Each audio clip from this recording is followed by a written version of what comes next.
Thank you very much, everyone, for coming here tonight to Voting Matters here on September 17th, National Voter Registration Day in the United States. Thank you all for being here.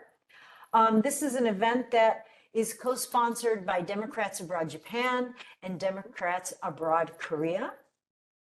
And this event will have a few different parts to it, where we will we'll talk a little bit about voting from abroad, but actually there'll be a whole section where I will hand it over to Corey, our DNC representative for Democrats Abroad in Asia Pacific, and he will lead the conversation with our guest speaker, with the panel, and there'll be time for all of you to engage as well. Before we get started, I want to say thank you very much to everyone. It's great to see you. Now we have most of our audience here. And I'd just like to remind you of a few things. If you have not registered to vote, please do so. You can go to votefromabroad.org. It takes you through step by step on how to register to vote.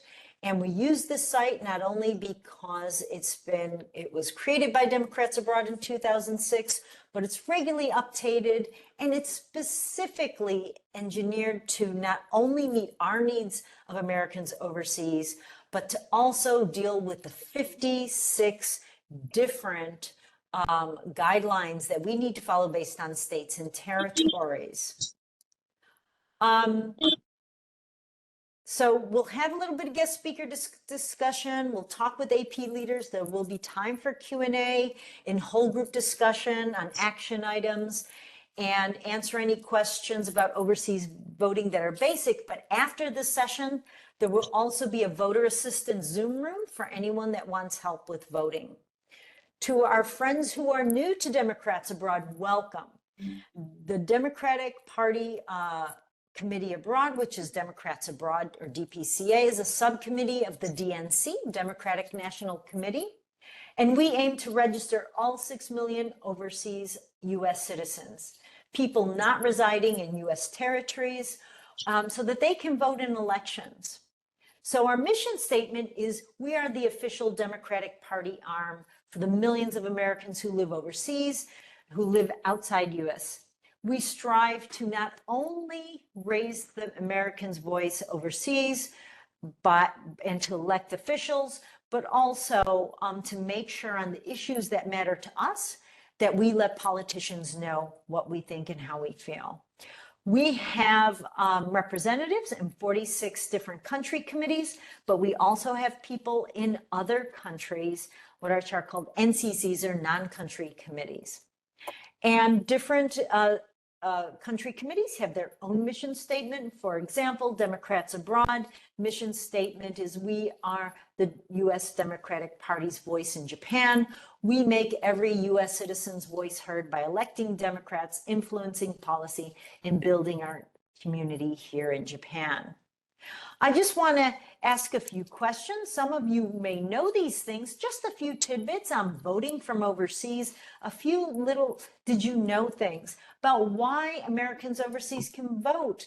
Well, because federal law guarantees the right of U.S. overseas voters in all federal elections. Now, by state, that is different because each state determines the right to vote in state and local elections. I'm not sure, just to confirm everybody knows this, there are 468 federal seats up for regular election. Senate, House, of course the president, but it's important that we keep in mind that as voters overseas, we can be the margin of error and we can make a difference if we do vote. Besides state and local elections, besides federal elections, in state and local elections, in the 33 states, there are 33 states where you can vote in state and state municipal elections.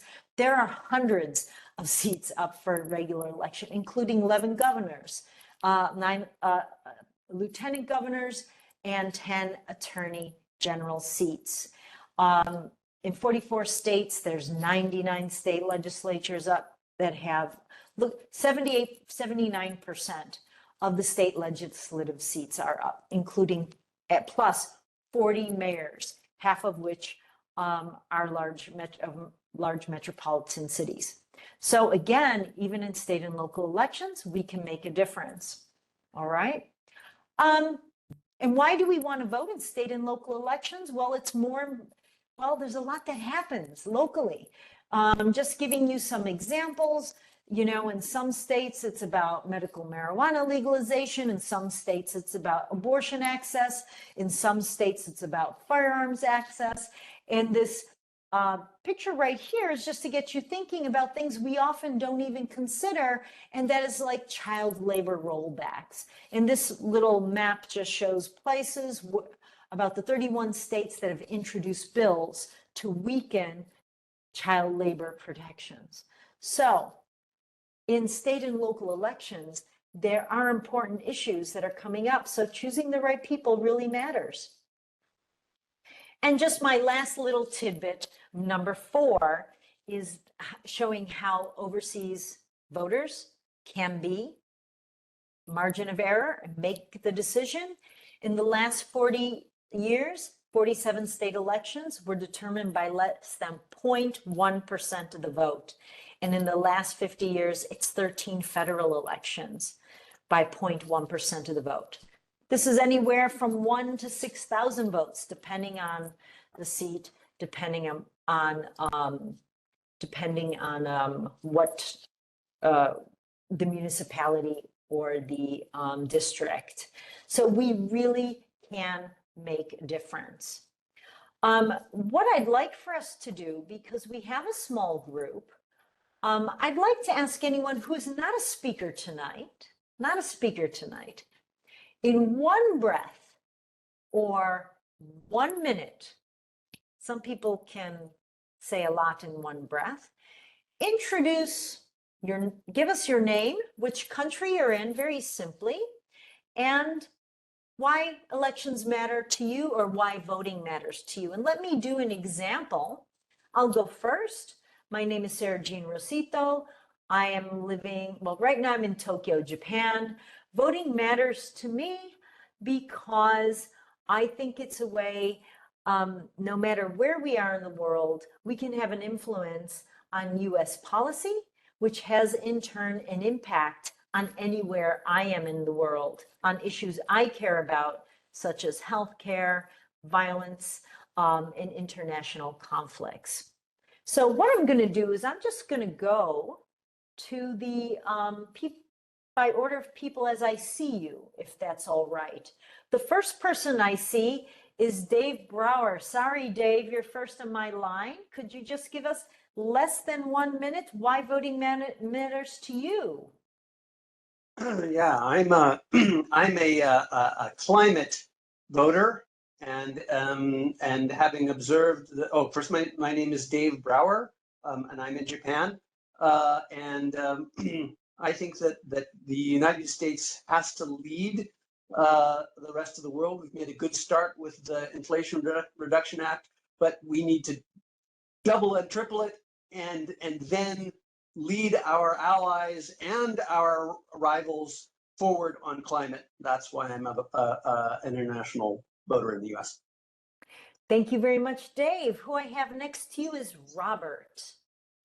Hi there.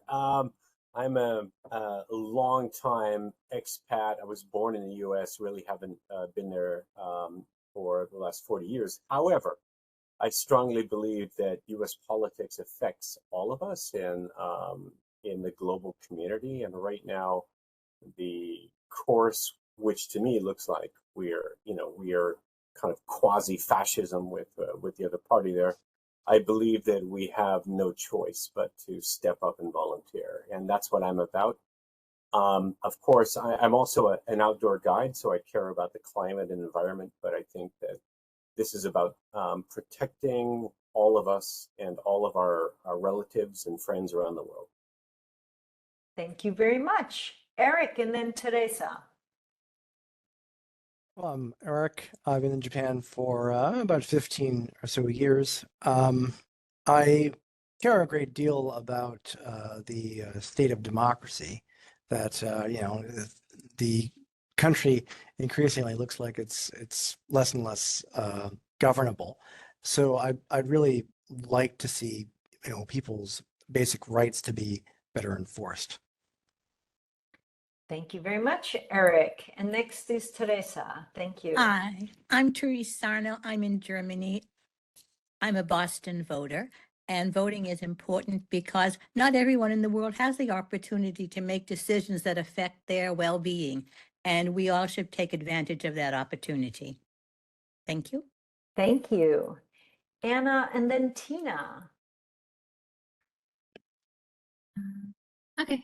Hi, my name is Anna. I'm in Japan, and voting matters because it's our right as American citizens to be able to vote wherever we are in the world, in America or overseas. And there's issues that affect us, especially as overseas Americans. So this is our chance to be heard. Thank you, Anna. Mm. Tina. Tina, I'll come back to you. Jordan. I'm sorry. Hey, good evening, everyone. I'm Jordan calling from Canada. I'm here because I've also known Ryusei quite a long time from Boston. Glad to be here. So Jordan, why is voting important? Why does voting matter to you? So I'm on the steering committee of the Veterans Caucus, and voting is one of those like really important rights that service members fight for, and I want it to be fair for everyone. Awesome. Thank you, Jordan, Jordan. like you, I'm a U.S. military veteran, and I feel the same as you do, that we need to protect our democracy. Yeah, Thank thank you. you. And the caucus would love to have you, by the way, if you want to connect later. Thank you. Thank you, Tina. Hi, Sarah Jean. Hi. I'm Tina. I'm also a resident here in Tokyo, and I'm a very close colleague with Sarah Jean. And voting is important to me because I think that we need to have our rights reflected as citizens, regardless of where we are in the world. And I am a lawyer by trade, and I believe that the rule of law in America is completely under attack.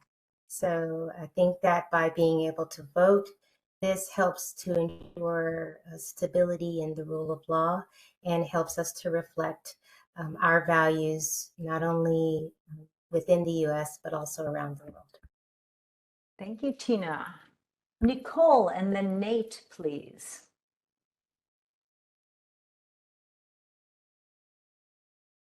Nicole? Okay, how about Nate? You want to tell us why voting matters to you? Okay, I'm Nate. I'm in Japan at the moment, and voting matters to me because it's a right that not many people have, and we should exercise our right that we were given. Okay, thank you, Nate. Let's get out of Japan for a minute and let's go to Jennifer and then Leo. Hello, everyone. My name is Jennifer. Currently reside in South Korea. I vote in New York State. For me, voting is important, of course. It's a chance to shape the future of the community, your country. I think it's also really important to continue to stay engaged, no matter where you are in the world. So this is one way of doing that. So it's very nice to meet everyone. Thank you, Jennifer. Leo and then Alexa, please. Hello, this is Leo. I'm in Tokyo as well. I have a couple of points to share. Okay, I'm a climate voter, first and foremost. I believe in science and I believe in the future. I believe in democracy and the Constitution. Over time, you come to realize that so many people in the world dream about voting. We really should never take it for granted. Awesome. Thank you so much, Leo. Alexa. Yeah, hi. I'm calling. Voting matters. Oh, my name's Alexa Nineman, by the way. Voting matters to me because I am just as likely to go back to America as I am to stay in Japan. And so this is very likely my future, and I would like to stay invested in it. Thank you, Alexa. Jessica, and then Jake. Hi, this is Jessica. I'm also calling from Tokyo, Japan. I vote in New York State, and yeah, I vote. Voting matters to me because we have the right to vote. I'm tired of complaining about things I don't like, so I'm just trying to get everybody to vote. And you know, all the issues are so important, like female women's rights and you know our climate and the rule of law. So yeah, that's about it. Thank you. Thank you very much. And thank you. We really want to know a little bit about what's important to you before we get started and why voting matters to you. So what I'd like to do is I'd like to hand this over to my colleague in Korea, Cory Lemke, our DNC representative, former Democrats Abroad Republic of Korea chair, and he will lead the next session where we welcome our guest speakers and panel. Thank you very much. Off to you, Cory. Thank you so much, Sarah Jean, and happy Mid-Autumn Festival to anyone celebrating. Realize that, yeah, we are celebrating here, right? Yeah, I'm Cory. I'm here in South Korea, and I'm an Arizona voter, so definitely don't have to tell us twice about being the margin of victory as Arizona voters. There's a lot of New England voters on this call, right? So, yeah, we're joined today by our VIP, Glenn Magpantay. Glenn Magpantay, Esquire, is a longtime civil rights attorney, professor of law and Asian American studies, and LGBTQ rights activist. He's been organizing in the community for over 30 years. He co-founded and served as executive director of the National Queer Asian Pacific Islander Alliance after serving as a nationally recognized voting rights attorney at the Asian American Legal Defense and Education Fund. In 2023, Glenn was appointed to the U.S. Commission on Civil Rights. He's a thought leader at the intersection of race, immigration, and queerness, regularly publishing scholarly articles, opinion editorials, and public reports. Today, he is principal at Magpantay and Associates, which is a nonprofit consulting and legal services firm. So without further ado, please join me in welcoming our special guest. Yay! So, Hey, Glenn, it's great to yeah. have you. We got to meet at the DNC meeting last month. And as we're kind of beginning this conversation about voting, why each of us votes, maybe that's where we begin our conversation. Why do you vote? Maybe you want to speak professionally and personally here.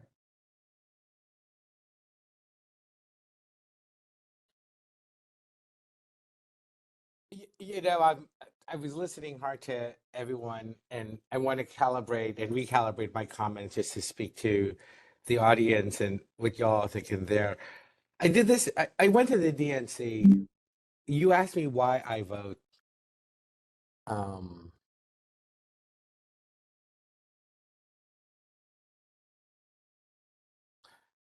look,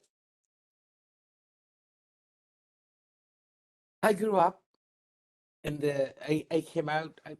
Let's just start. My parents came to America from the Philippines in 1960, right after that, in 65, 68, right after the anti-Asian immigration restrictions were lifted. And as an Asian American growing up in Queens in the 70s, I was the only Asian in my block. No one looked like me. My friend said my house smelled foodie because my Lola would fry fish. I did not feel like I was a part of America because I was brown and Asian. You know, Americans are white.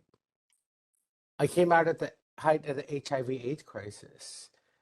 And, you know, I was convinced I was going to catch AIDS and die. Um, Voting and civic engagement was not for me. What we did in ACT UP, and I was in ACT UP, is we yelled at them. We didn't vote for them because they weren't listening to us and we were dying. I mean, I was one of those young gay youths that like, I want to commit suicide. Which is actually remarkable because there's talks of like how a lot of young people feel that today. And so as far as we advance, at the same time, we have not. And in the 80s, I voted for Reagan. I thought he was great. He was charismatic, captivated me. But I think, in college and later on, I figured out that like maybe it's all the reasons why y'all put it out there. It's my civic duty. People died for other people to vote. It is the one structural opportunity in which I can hold people of positions of power accountable to me. And I told, Senator Schumer's staff when he appointed me, I've yelled at y'all many times. You still want to appoint me to the U.S. Commission on Civil Rights? But I'll tell you, man, I can yell at you and vote for you as an elected official in the same year. Those are not inconsistent. And I talked to a lot of, young organizers, radicals to the leftists about the elections. And look, I get it. I'm sorry. They're all corrupt. They'll all sell us out. We got to hold all of them accountable, right? Sorry. I am not voting for my messiah or my savior. I am voting for a political target in the government who genuinely agrees with me and who I can push to agree with me even more.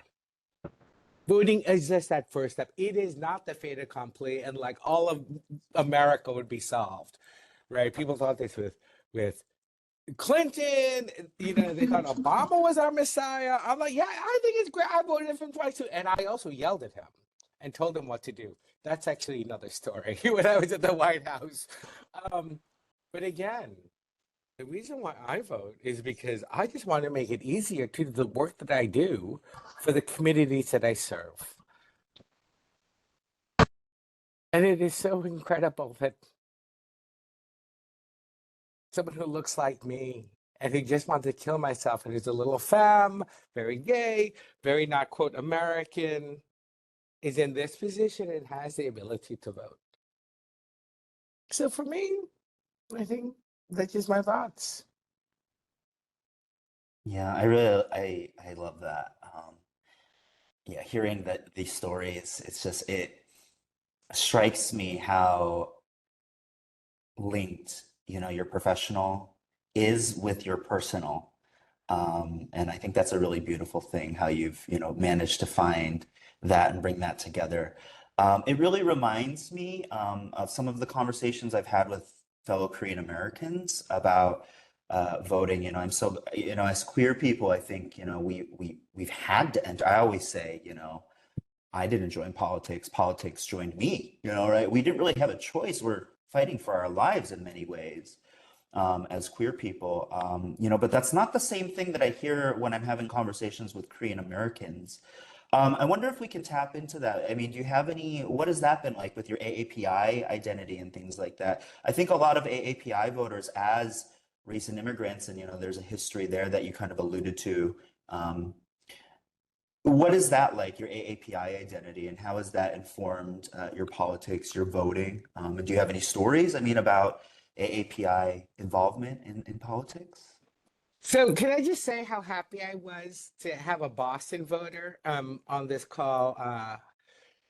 So if you remember in voting in Boston, the ballots are translated to Chinese and Vietnamese. It is not because the city of Boston wants to enfranchise Asian Americans and communities of color. I filed a lawsuit in 2006 against the city of Boston for anti-Asian voter discrimination. Mayor Menino was so upset. He called me an interloper on ABC News. I'm like, I don't care. You violated the Federal Voting Rights Act and we'll see you. And it is because of that lawsuit, and still today, that signs like this that is translated, well, this one's translated also into Bengali. But to accommodate the Chinese and Vietnamese community in Boston is because of that lawsuit. And what, we're like 2004. This is like 18 years later. I go to poll sites in monitoring elections and I see, these Taiwanese or Bangladeshi grandmothers who are walking up the poll site in their walker, struggling. They don't speak any English, but they are going to decide the next president of the United States. And so many of us and young people are disenchanted and like really don't care. And like these grandmothers, they are so proud and so ready to make that decisive vote.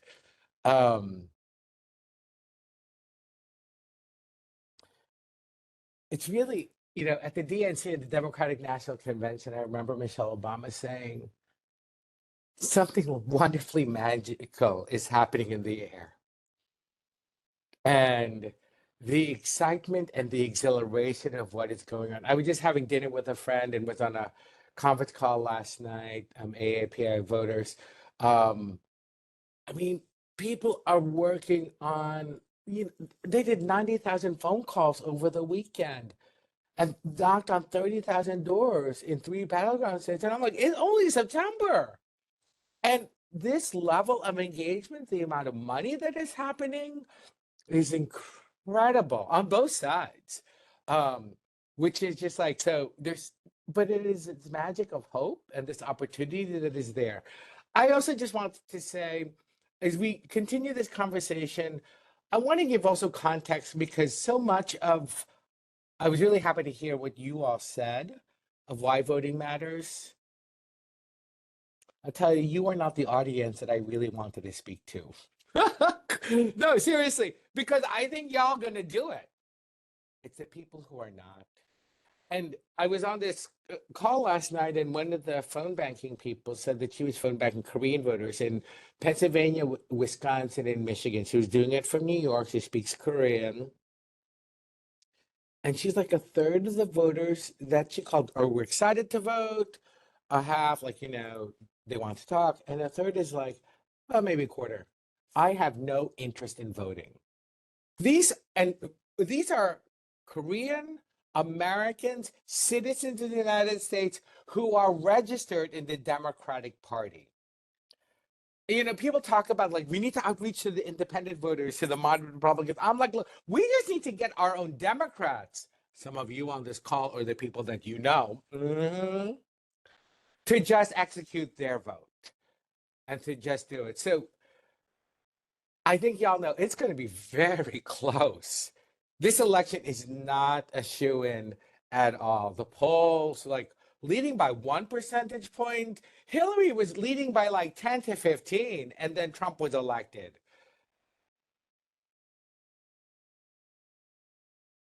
Every possibility is up for grabs. The presidency, the control of the House, the control of the Senate, every outcome is possible. A trifecta for the Democrats is possible, as well as for the Republicans, as well as divided government. I don't know. So we'll see. And then the last thing I'll just add is that, I remember the 2000 election. Some of y'all are kind of young, y'all don't remember that, but in a case called Bush versus Gore in Florida, Sarah Jean put out some numbers. The presidency of the United States and the leader of the free world was decided on 527 votes. Everybody here, we can gather, we gather the right people. We probably have 527 people. It was that close in that election. I am fully confident that this election will be just as close. Yeah, you're so right. I mean, AAPI voters in Georgia, Nevada, Arizona, Michigan, right? And probably queer AAPI voters too, let's be honest, right? We're going to be the difference in those swing states. And I kind of want to bring this conversation back to that, as you're continuing to speak, what came first, Glenn? Was it the personal and then the professional? Or was it the professional and then you had some personal how are they linked? How are your professional, personal stories Yeah, do you want to elaborate a little bit more on that? You know, when I was in college, I took a women's studies class, and back then they said, we learned from the abortion rights movement of the 70s, is that right? That the personal is political. From the gay rights movement, we learned that the political can be very personal. I mean, I remember when Trump, was in office, and my priest at my church, yeah, I go to church, and I'm gay, right? I have many sins to seek forgiveness for, let me just tell you. But my priest at the older white dude said, well, if you're like, an illegal alien, and this is a Muslim Latino church, if you're an illegal alien, you should probably be afraid of what's going on. You know that when a Catholic priest is saying that from the pulpit, things are bad.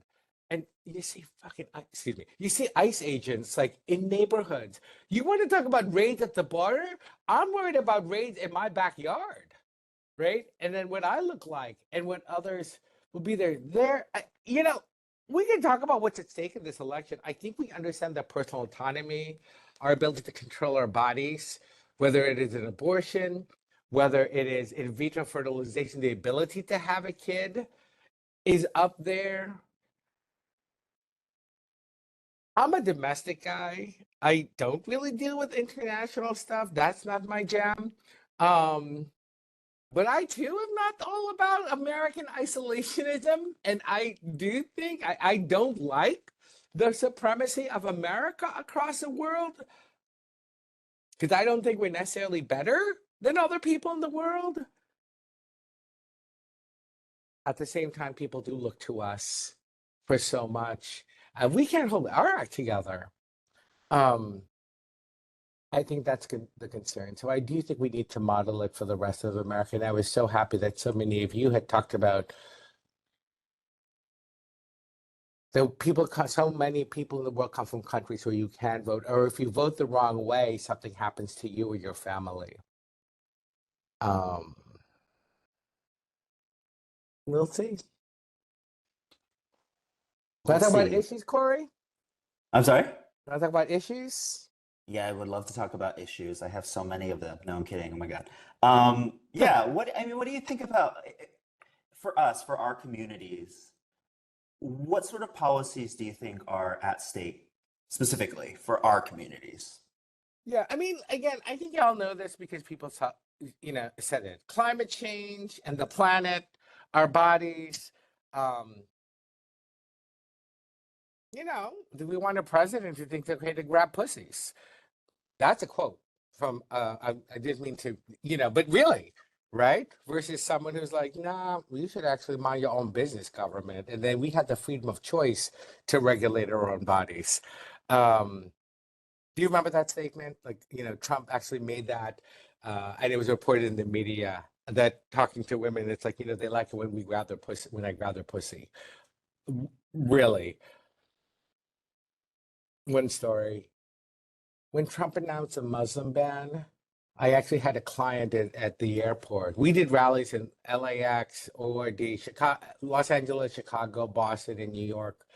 And I had a client, young student, who was just coming back for school. She had her visa, she was legal, visited her parents from Somalia, came here. The Muslim Brahmins, they detained her. They went through everything. They went through her social media and they did an invasive search, including her groin. Because if the president can do this, certainly it is proper and okay for TSA agents to inspect that area of a woman's body too, who is purportedly a Muslim. The president does model the actions for so many people in the world. I just thought of three issues. And again, this is where I want to talk just a little bit, not so much to any of you, but like the people that you work with. And I know that we have a bunch of students and young people who either working with or some of y'all work with them. I think financial aid is kind of important. and including subsidized and unsubsidized direct loans. You really want to pay a bank or the federal government? And I get that there are issues with the federal government too, but who do you think is going to rip you off more? Chase? Sorry, those of you who work at Chase, or the federal government? And remember, in Project 2025, which is the program that Trump had put out there, although he is saying that he's dissuading it, that they want to eliminate the defund and eliminate the Department of Education. Where do you think federal financial aid for college students comes from? From the Department of Education. You want to defund it? That's very explicit. I have clients who are DACA recipients and Dreamers who have been waiting to have legal status for over 20 years since they entered this country. And the ability to either deport them or to give them status. And look, I sued Trump on DACA. No court had said that he did not have the ability to eliminate it. You just can't eliminate it by tweet. And that was just drawn out until we had a new president. I'm really jazzed at the president, particularly as an Asian American, to have members of the cabinet, to have members of the government who look like me, who are intersectional and complex in their identities. 36 Asian American judges. That's pretty good. Although Trump got most of the US Supreme Court, so that's a little bit of a challenge. The last thing I just said, I was talking to some voters who were on this phone back said that, I'm not interested in voting, but, I'll vote if you pay me to vote. I said, what? And they said, I heard that some people pay you to vote. And I'm like, well, that's not like whatever. But this voter, I didn't say like, that's not right or whatever. I said, well, fine. Do you own a small business? I think I remember that Kamala Harris has a program on increasing federal contracts and federal awards to disadvantaged small business. So look, Chinese voter, you want some money? Vote for the party that's going to give you cash and another loan. I mean, and if you want to talk about Democrats spending, fine, whatever. They're going to spend money on the communities that deserve the money that need advantages. Maybe you will get a lot of money afterwards, or maybe you can get it. Maybe you'll pay more in taxes to subsidize, wealthy corporations. I mean, we do have a, candidate who knows how to run a multi-million-dollar business and definitely understands how to enrich the executives in his business to the chagrin of the workers. I don't know, voter. You can make a decision. I think cash is really on the line. Sarah Jean, are we on time? Was that something? Oh, no, we're good. All right. Go ahead. Sorry. Cash is on the line. I love that. Yeah, it should be very clear, I think, as AAPI voters, right? We have one presidential candidate who's literally talking about eating pets, right? And as AAPI voters, we know what that means. Like, it's a coded thing, right? We know what he's saying. And people have been making fun of our food forever, we know what that feels like. And so maybe we can close this section out. What would you say to AAPI voters? What would you say to queer AAPI voters? What would you say to voters living in the Asia Pacific region? Why is it important to tell our stories to those three different communities? Well, what would you say?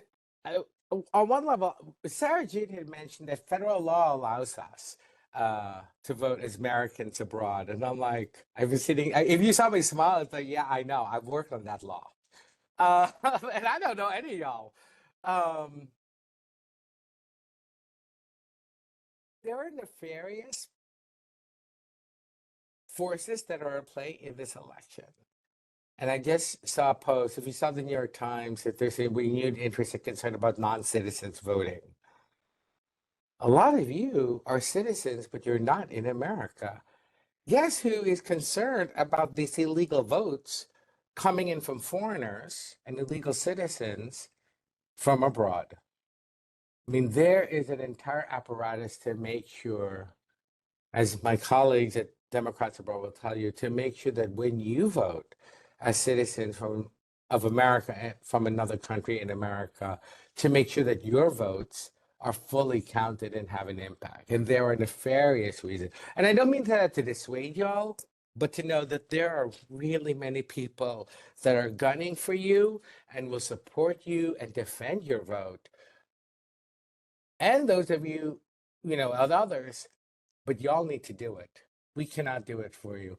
I think the only last thing is that, I love Oprah Winfrey's throat, is that, it's time to just bring common sense back instead of nonsense. Really, I think y'all know, and I tell this to the people who are a little disenfranchised, and again, we're not voting for, it will not be utopia. The day after election day is when the real work starts. But I think we have to make that happen. But I did want to say that we have a very real choice. And I would encourage people to get involved in that choice of chaos and division, or of a new way forward, both for America and for the world. Let's see. Thank you so much. Thank you so much, Glenn. Yes, let's see. And we all have that power here. Hammer that message home, right? We all have the power. Yeah, Harris Waltz. Sorry. It is a partisan event. Go ahead. Yeah, we're going to transition now. We're going to hear some perspectives from people living in our region here. We're going to move into a moderated discussion here. So we have Suma, we have Jasper, we'll have Glenn again as well on this little panel, and Ruse. And maybe what we can do here, we'll just go around. Let's go in that order. And Suma. Sorry, did I Suma's skip here. Suma? I'm so sorry. Suma as well, our Asia Pacific RBC. Maybe just, again, everybody using that in one breath. Tell us who you are, why you're voting, what issues matter, and where you're from. Let's start with Suma here. All right, thank you very much. Thank you for inviting me for this call. And it really is so important, and so many things that we have, I've been listening to everyone, and so many things that resonate with me. But on this day, today, on National Voter Registration Day. Oh, by the way, my name is Suma Shamana, and I vote in Oregon, and I live in India, and I'm the Asia Pacific Regional Vice Chair. Okay, so sorry, I skipped the introduction and went right in. So today, on the National Voter Registration Day, I would like to remember all the struggle that we have gone through, and to be able to vote today, we are all eligible to vote. What happened? I want to remember all the history, how much history is important, and I would like to invest that in the future, which is, so why this is important, and if we are looking at the nature, climate, women's rights, everything. So we need to remember the history. So what happened and how we are now today. On this day, we are talking about voter registration, and we are eligible to vote. And we are here to make the impact on the future.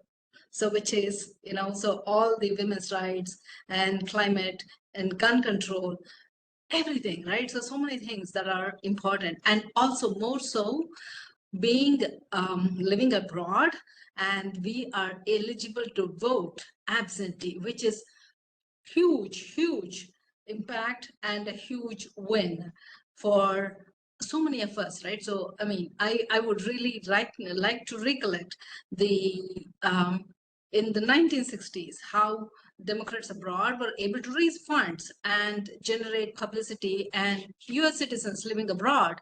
So we didn't have the right to vote absentee, and it was complicated because of the state-based nature of voting.